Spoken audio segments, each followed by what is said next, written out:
Hello guys, hello students. আমরা যে টেক্সটটা আজকে পড়বো বা টেক্সট বলবো না, যে ডিসকাশন করবো সেটা হচ্ছে অফকোর্স সফোক্লিসের ইডিপাস রেক্স অথবা Oedipus the Tyrannus or Oedipus the King. এই যে নাটকটি রয়েছে তার যে ট্র্যাজিক এলিমেন্টস রয়েছে তার মধ্যে hamartia, hubris or tragic flaw, anything you can have.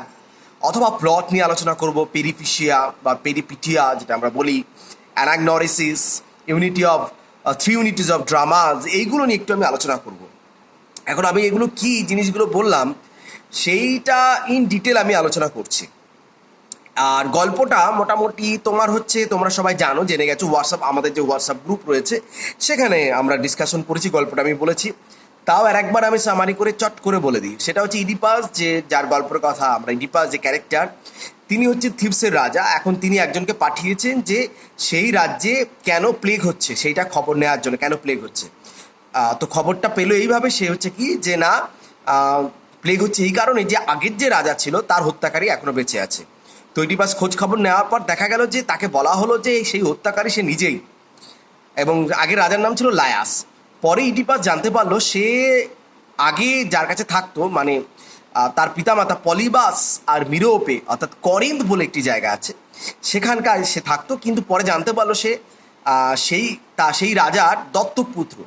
পরে যা দত্তক পুত্র, এবং সেইটা যখন সে জানতে পারলো যে দত্তক পুত্র, এবং সেইটা জানার সঙ্গে সঙ্গে তার একটা সমস্যা তৈরি হলো। সেটা কি?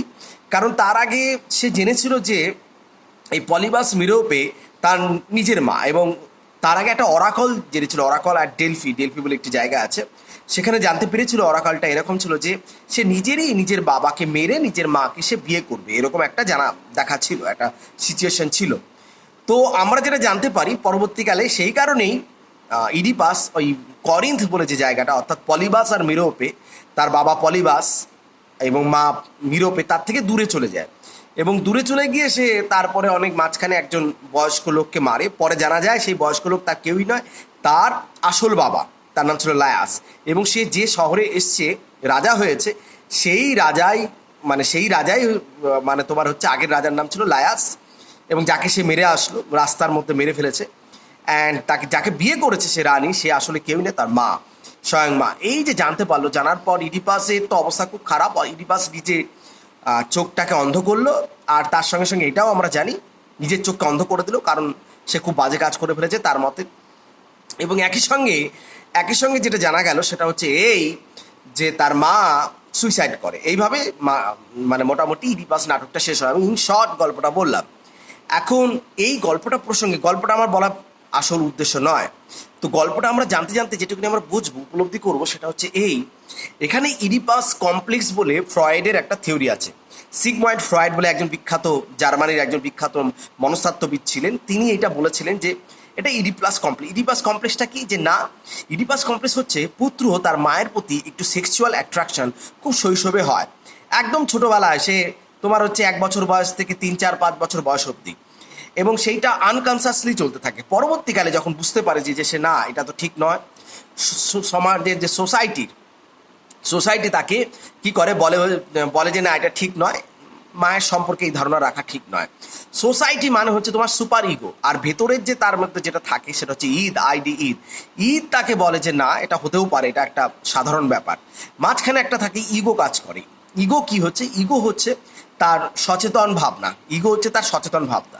আর ঈদ হচ্ছে তার হচ্ছে অসচেতন ভাবনা। এখন ঈদটা বলে যে না, তুমি পছন্দ করতেই পারো, নিজের মাকেও করতে পারো। ইগো বলে যে না, এটা করা উচিত নয়, এটা ঠিক নয়, সচেতন ভাবনা। কিন্তু এই সচেতন ভাবনাটা কার থেকে আসে? সুপার ইগোর থেকে, মানে সোসাইটি থেকে। তো আমি এটা শর্টে বললাম, এই ইগো অ্যান্ড সুপার ইগোর মধ্যে দিয়ে ইডিপাস কমপ্লেক্স তৈরি হয় একটা ছোট্ট বাচ্চার মধ্যে দিয়ে। পরবর্তীকালে বড় হয়ে সেই ছোট্ট বাচ্চাটি কি করে, সে তার নিজের মা, নিজের কাউকে যখন বিয়ে করতে চায়, কোনো পুরুষকে, সে তখন দেখে তার বাবার মতন তার গুণগুলো আছে কিনা, বাবার মতন সে কিনা, এই গুণগুলো সে খুঁজে বেড়ায়। এইভাবে ইডিপাস কমপ্লেক্সটা কমপ্লিট হয়। তো আমরা দেখি, সরি আমি একটু ভুল বলে ফেললাম, যে মানে কোনো ছেলে যখন কোনো তার প্রেমিকাকে বা বিয়ে করতে চায় কাউকে, তো তখন সে তার মায়ের গুণগুলো সে দেখে, আর বাবার গুণগুলো যেটা আমি বলছিলাম সেটাকে বলা হয় ইলেকট্রা একটা নাটক আছে, একজন বিখ্যাত নাট্যকার, আমি আগের দিন বলছিলাম ইউরিপিডিস, তার একটা লেখা ইলেকট্রা। এই ইলেকট্রা তো সেই একই গল্প আছে, সেটা হচ্ছে ইলেকট্রা মানে একজন মেয়ে, সে সে তার বাবার প্রতি ভীষণভাবে অ্যাট্রাকটিভ ফিল করে। এখন পরবর্তীকালে দেখা যায় যে সমস্ত মেয়েরা যখন বাবার প্রতি অ্যাট্রাকটিভ ফিল করে এবং বাবার মতো পুরুষকে চায়, সেইটাকে বলা হয় ইলেকট্রা কমপ্লেক্স। ইডিপাস কমপ্লেক্স ঠিক অপোজিট হচ্ছে ইলেকট্রা কমপ্লেক্স। তো ইডিপাস কমপ্লেক্স তো বললাম, ইডিপাস কমপ্লেক্সটা হচ্ছে পুত্র সন্তান মায়ের প্রতি আকর্ষণ অনুভব করে, আর ইলেকট্রা কমপ্লেক্স হচ্ছে কন্যা সন্তান তার বাবার প্রতি আকর্ষণ অনুভব করে। হ্যাঁ, সেটা হচ্ছে সেই আকর্ষণ অনুভব, সেটা সেক্সুয়ালি হতে পারে, সেটা অন্যভাবেও হতে পারে, সেটা সাবকনসিয়াসলি হয়, অনেক সময় কনসাসলি হয়। সাধারণত কনসাসলি হয় না, কারণ কনসাসলিটা জানতে পারে যে এটা ঠিক নয়, সোসাইটি বা সমাজ তাকে বলে দিয়েছে এটা ঠিক নয়। যাই হোক, আমি এখানে একটা ডিসকাস করলাম, ইডিপাস কমপ্লেক্সটা ইডিপাস থেকে এসছে। এইবার এই প্রসঙ্গে একটু বলা দরকার আছে। এবার ইডিপাস নাটকটা যখন আমরা আলোচনা করব, তো কতগুলো জিনিস আমি প্লট বা কতগুলো সিচুয়েশন ডিসকাস করব। সিচুয়েশনগুলো কি, প্লটগুলো কি কি একটু এই প্রসঙ্গে বলে রাখা ভালো। প্লট হচ্ছে, প্রথম কথা হচ্ছে কমপ্লেক্স একটা প্লট ইডিপাসের। প্রথম প্লটেই আমরা দেখতে পাচ্ছি যে কমপ্লেক্স প্লটটা শুরু হচ্ছে কিভাবে শুরু হচ্ছে, যে নাটকটা গল্পটাই শুরু হচ্ছে যে প্লেগ রোগ দিয়ে, চারিদিকে শুধু প্লেগ রোগ হচ্ছে। কেন প্লেগ রোগটা কেন হলো, that you have to understand, you have to reach the core point of the drama. Core point, what is the core point? Now we have to get it. What is the core point? We have to reach the certain core point. This is the core point. Core point is that plague রোগ যখন ছড়ালো, spreading of plague, সেইটার কারণটা জানা। এখন এই কারণটা জানতে গিয়েই যত সমস্যা হলো, যেন মনে হলো শস্যের মধ্যে ভূত রয়েছে। শস্যের মধ্যে ভূতটা কখন দেখতে পারবো আমরা, যখন জানতে পারলো এই প্লেগ রোগটা আর কার জন্য হচ্ছে না, লায়াস যে ছিল আগের রাজা, তাকে যে হত্যা করেছে এখনো বেঁচে আছে। তো পরে শস্যের মধ্যে ভূতটা এই হলো, লায়াসের হত্যাকারী আর কেউই নয়, স্বয়ং আজকের রাজা। এখন এইভাবে আস্তে আস্তে যখন এগোলো, তখন একটা টার্ম ইউজ করবো, পেরিপিটিয়া। পেরিপিটিয়া স্পেলিংটা হচ্ছে PERITE, PERITE,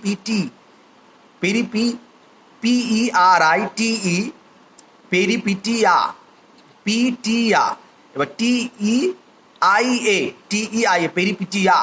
আমি আবার বলি স্পেলিংটা, PERIPETEIA, পেরিপিটিয়া। এই পেরিপিটিয়া এমন একটা জিনিস হলো যেটাকে বলা হচ্ছে সাধারণ ক্ষেত্রে যে এই অংশটাকে, মানে এইটাকে বলা হচ্ছে কি না, রিভার্সাল অফ ট্রুথ। ভালো করে বললে রিভার্সাল অফ ফেট, অর্থাৎ ভাগ্যের রিভার্স হওয়া। ভাগ্যের রিভার্স হওয়া মানে ভাগ্যটা পাল্টে যাওয়া, উল্টে যাওয়া। এতদিন তো রাজা ছিল ইডিপাস, খুব ভালো, কিন্তু তাকে হঠাৎ করে যখন মেসেঞ্জার এসে খবর দিল যে তোমার বাবা যে পলিবাস, সে মারা গেছে, তোমার আর কোনো চিন্তা নেই, তখন খুব আনন্দে উচ্ছ্বসিত হলো কে না, ইডিপাস। যে উচ্ছ্বসিত হলো যে ঠিক আছে, অরাকলে যেটা বলেছিল, ভাগ্যে যেটা বলেছিল যে না আমি আমার বাবাকে মারবো, তাহলে আমি আর বাবাকে আর মারবো না। খুব প্লেন ব্যাপারটা হয়ে গেল, খুব সাধারণ ব্যাপার, আমি আর বাবাকে মারবো না। তার কারণ হচ্ছে এটা স্পষ্ট হয়ে গেল ব্যাপারটা, এটা স্পষ্ট হলো যে পলিবাস যখন মারা গেল তার বাবা, তাহলে সে আর তার বাবাকে মারবে না, মাকে তো বিয়ে করার কোনো প্রশ্ন নেই। তবু ইডিপাসের ভীষণ ভয় হলো। তখন মেসেঞ্জারকে বলল, হে মেসেঞ্জার, তবু তো আমার মা বেঁচে রয়েছে, তাই আমি মানে ওই পলিবাস মানে করিন্থে ফিরে যাব না, অর্থাৎ আমার আগের যে আমার বাবা সেখানে ফিরে যাব না। তখন মেসেঞ্জার বললো তোমার কোনো চিন্তা নেই, তার কারণ তোমার মা বেঁচে থাকলেও সেটা তোমার আসল মা নয়। এই যে আসল মা নয় যখন বললো, সেইটা আর একটা উল্টো ঘটনা হয়ে গেল, সেটা আর একটা ভয়ঙ্কর ঘটনা ঘটতে শুরু করলো। And you can have another incident, যখন জানতে পারলো যে তার মা এবং বাবা কেউই তার নয়। যদিও সে অনেক আগেই জেনেছিল একজন মাতালের কাছ থেকে পুরো ব্যাপারটা, যে এটা তার আসল বাবা মা নয়, তবু সে বিশ্বাস করেনি সেই সময়। এইবার এখন শুরু হলো এই মুহূর্তে, এবার ইডিপাসের যে আসল বাবা মা তাহলে কে।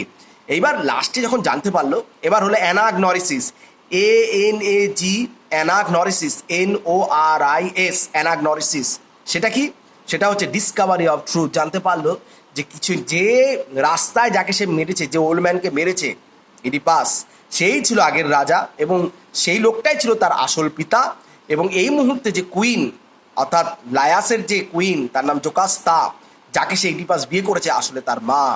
এইটা হচ্ছে অ্যানাগনরিসিস। পুরো ঘটনাটা যখন ঘটলো, জোকাস্তা সুইসাইড করলো এবং ইডিপাসের মা, যাকে বিয়েও করেছে, সে সুইসাইড করলো। এবং ইডিপাস নিজের চোখটাকে অন্ধ করলো। এটা হলো তার ডিক্লাইন, ইডিপাসের হয়ে গেল ডিক্লাইন, পতন ঘটলো। এটাকে বলা হচ্ছে ক্যাটাস্ট্রফি। এই যে ঘটনার মধ্যে দিয়ে ঘটলো, আস্তে আস্তে ধীরে ধীরে এই প্লটটা আমরা এইভাবে দেখতে পেলাম। কি কি দেখলাম প্লটটা? না কমপ্লেক্স প্লটটা, না প্রথমে শুরু হলো এক্সপোজিশন, তারপরে ডেভেলপমেন্টটা হচ্ছে আস্তে আস্তে সামনের দিকে হচ্ছে। ক্রাইসিসে হয়ে গেল পেরিপিটিয়া, পেরিপিটিয়া বা পেরিপিটাইয়াও অনেক উচ্চারণ করে, অ্যানাগনরেসিস, ক্যাটাস্ট্রফি। এইভাবে আস্তে আস্তে ইডিপাসের নাটকটা শেষ হলো। 5খানা প্লটে হয়, এক্সপোজিশন হয়, তারপরে ডেভেলপমেন্ট মানে রাইজিং টোন, মাঝখানে হয় ক্রাইসিস, তারপরে আস্তে আস্তে ফলিং টোন বা অনেকে ডিনাওমা বলে, ডিনাওমা, DENOUEMENT, ডিনাওমা, শেষে ক্যাটাস্ট্রফি। এই প্লটের 5খানা অংশের মধ্যে দিয়ে 5 অঙ্কের মধ্যে দিয়ে নাটকটা শেষ হয়। তারপর আমরা এই তো প্লট গেল, এবার আস্তে আস্তে প্লটটা যখন জানতে পারলাম, আর একটা জিনিস নিয়ে ডিসকাস করতে হবে, সেটা হচ্ছে প্লটটা তো আমরা বুঝলাম যে কিভাবে প্লট হলো, জানতে পারলো। এবার যে হ্যামারশিয়া বা হ্যামারতিয়া, অনেকে হামারতিয়া উচ্চারণ করে, HAMARTIA, এটা হচ্ছে অ্যারিস্টটল পোয়েটিক্সে বলছেন এরার অফ জাজমেন্ট। তো হ্যামারশিয়া কি? Error of judgement. তো এরার অফ জাজমেন্টটা কোথায় হলো? এরার অফ জাজমেন্টটা যখন ইডিপাস ওই অরাকাল অ্যাট ডেলফি, ডেলফি যে এলাকাটা আছে, অরাকল মানে ভবিষ্যৎবাণীটা যখন মানলো না, গুরুত্ব দিল না, পালন করলো না বলেই কিন্তু ইডিপাস ভুল করলো পরবর্তীকালে। কি ভুল করলো? না, সে থিবস নগরীতে গেল, ফিংসকে মারলো। ফিংস মানে আমি বলেছিলাম আগের দিন, ফিংস ওই যে মানে তোমার হচ্ছে ফিংস হচ্ছে সিংহের মতন তার দেহ, বক্ষ অংশটা হচ্ছে নারী দেহ, আর মাথাটা মানুষের মতন। সেই ফিংস একটা দস্যু বা দানব, তাকে মারলো, মেরে যখন থিবস নগরে ঢুকলো, ওটাই তার সবচেয়ে মারাত্মক ভুল হয়ে গেল। আরও মারাত্মক ভুল হলো যখন সে গোল্ডম্যানকে মারলো, ওইটা আরও মারাত্মক হয়েছিল। ওইটাই হচ্ছে তোমার হচ্ছে কি হলো, তার ভুল হলো, এরার অফ জাজমেন্ট অথবা হ্যামারশিয়া বলা যেতে পারে। এমন একটা বাজে কাজ করে ফেললো সমস্ত ঘটনায়, তারপর পতন হলো। তারপরে ঘটনাগুলো তো আমরা জানি, ওই নগরে যদি না ঢুকতো তাহলে এই অবস্থাটা হতো না। হয়তো বা তার বাবাকে মেরে ফেলেছে, কিন্তু নগরে ঢুকলে অন্তত তার মাকে তো বিয়ে করতে হতো না। কি একটা ভয়ঙ্কর একটা মানে ঘটনার তো সম্মুখীন হতো না, যে ঘটনাটা আমরা সত্যি কথা বলতে কি কেউই চাই না। এমনকি আমাদের শত্রুদের সঙ্গেও ঘটুক, সেটাও আমরা চাই না। তো আমরা বলবো এইভাবে কিন্তু তার হ্যামারশিয়া, যেটা এরার অফ জাজমেন্ট করে ফেললো। অনেকে বলে এটাকে যে না, অ্যাকচুয়ালি যে অরাকালটাকে সে ডিফাই করলো, এটা আসলে হুব্রিস। হুব্রিসটা কি? হুব্রিস হচ্ছে তার ভেতরে একটা প্রাইড ছিল। কার ভেতরে? না, ইডিপাসের ভেতরে একটা অহংকার আছে, যে না না ওসব কিছু হবে না, গুরুত্ব দিল না, পাত্তা দিল না। তো হুব্রিসের মধ্যে দিয়ে তার হ্যামারশিয়াটা ঘটলো। এইবার আস্তে আস্তে আমরা কি দেখবো পরবর্তীকালে দেখবো হচ্ছে তার একটা ক্যাটাস্ট্রফি হলো। তার ওই হ্যামারশিয়ার জন্যই কিন্তু তার ভয়ঙ্কর পতন হয়ে গেল, তার চোখ অন্ধ হলো। সে জানতে পারলো এরকম একটা বাজে ইনসিডেন্ট, নিজের মাকে বিয়ে করেছে, তাদের সন্তান হয়েছে, এর থেকে বাজে আর কি হতে পারে ঘটনা। হ্যামারশিয়া বলার পর আমি যে পয়েন্টে হ্যামারশিয়া বা হামারতিয়া যাই বলি, এইটা বলার পর আমি পরেরটায় যেটা যাব সেটা হচ্ছে ইউনিটিজ অফ ড্রামাস।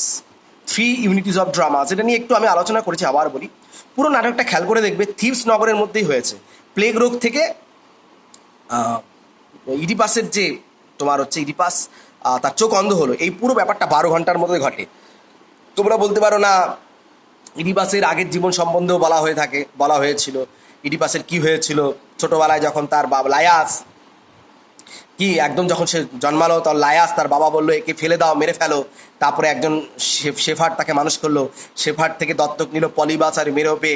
সেখান থেকে আবার ঘুরে ফিরে সে আবার নিজের লায়াসকে মেরে ফেললো, তার মাকে বিয়ে করলো, তারও লাস্টে তার চোখ অন্ধ হয়ে গেল। এই পুরো ব্যাপারটাই কিন্তু খেয়াল করে দেখো 12 ঘন্টার মধ্যে একটি শহরে 12 ঘন্টার মধ্যে ঘটনা ঘটে। কিন্তু না, আমি যেটা বলতে চাইছি, পুরো ঘটনাটা অনেকটা সময়, 12 ঘন্টার মধ্যে নয়, কিন্তু ঘটনাটা ফ্ল্যাশব্যাকে যায়, ফ্ল্যাশব্যাকে গিয়ে দেখায়। আসল ঘটনাটা ঘটে কিন্তু 12 ঘন্টার মধ্যে একটি শহরে, সেটা হচ্ছে থিবস। তো 12 ঘন্টার মধ্যে ঘটে, এটার নাম হচ্ছে ইউনিটি অফ টাইম। আর একটি জায়গার মধ্যে ঘটে, এটাকে বলে unity of place. Unity and time আর ইউনিটি অফ প্লেসের মধ্যে দিয়ে মাধ্যমে যে পুরো ঘটনাটা ঘটে, এটাকে বলা হচ্ছে ইউনিটি অফ অ্যাকশন। এটাকেই বলে একসঙ্গে 3 unities of drama, time, place and action. আশা করি বোঝাতে পারলাম। এইবার নাটকে আমরা তো এটা আলোচনা করলাম, আমি অনেকটাই ডিসকাস করে দিয়েছি পুরো ব্যাপারটা। তো কোশ্চেন যদি হয়, তো ক্যারেক্টার অফ সফোক্লিসের ইডিপাসের ক্যারেক্টার, জোকাস্তার ক্যারেক্টার, এগুলো করতে হবে। ট্র্যাজিক প্লট হিসাবে দেখতে হবে। Oedipus Rex as a tragic drama অথবা অ্যাজ আ ট্র্যাজেডি। ইডিপাসের ক্যারেক্টারটা অ্যাজ আ ট্র্যাজিক ক্যারেক্টার হিসাবে আসতে পারে ইডিপাসের ক্যারেক্টারটা। আর যেটা হ্যামাসিয়া বা হুব্রিস ট্র্যাজিক হিরো হিসাবে হতে পারে, আমরা এটাকে বলি ট্র্যাজিক হিরো। ইডিপাস কি ট্র্যাজিক হিরো নাকি, সেইটা হতে পারে। তো কোয়েশ্চেনগুলো 10 মার্কসের কোয়েশ্চেন এইভাবে দিতে পারে। আশা করি আমি এইটুকুনি ভিডিওটা করলাম, সবাই বুঝতে পেরেছো। ইন শর্ট যতটা ডিসক্রাইব করার চেষ্টা করলাম। ওকে, থ্যাংক ইউ।